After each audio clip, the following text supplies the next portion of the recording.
আজকের রেসিপি সম্পূর্ণ নিরামিষ।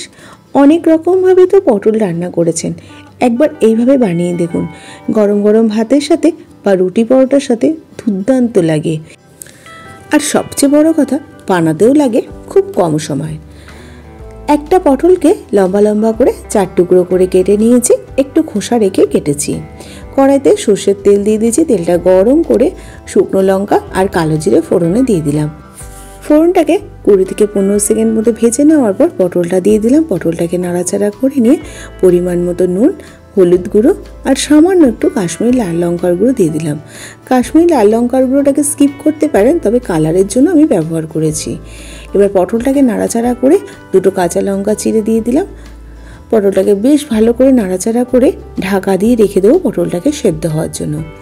গ্যাসের ফ্লেমটা কিন্তু মিডিয়ামেই রেখেছি।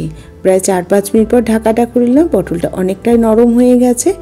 এবার একটা বড় সাইজের টমেটো কুচনো দিয়ে দিলাম। টমেটোটাকে দিয়েও নাড়াচাড়া করে নিয়ে ঢাকা দিয়ে রেখে দিলাম। অন্য বানারে একটা কড়াই বসিয়ে বেশ কিছুটা পরিমাণে সাদা তিল 4 থেকে 5 মিনিট সময় ধরে ভেজে নিয়ে ঠান্ডা করে গুঁড়ো করে নেব। অন্য বানারে যে পটলটা বসানো ছিল, পটলটা বেশ ভাজা হয়ে গেছে। এবার তিল বাটাটা দিয়ে দিলাম। তিল বাটাটাকে দিয়ে গ্যাসের ফ্লেমটা হাইতে করে দিয়ে 4 থেকে 5 মিনিট ভালো করে নাড়াচাড়া করে নিয়ে বেশ ভাজা ভাজা করে গ্যাসের ফ্লেমটা বন্ধ করে আমি সার্ভ করে দিচ্ছি। এইভাবে একবার পটল বানানোর অনুরোধ রইল। অপূর্ব সুস্বাদু লাগে কিন্তু খেতে।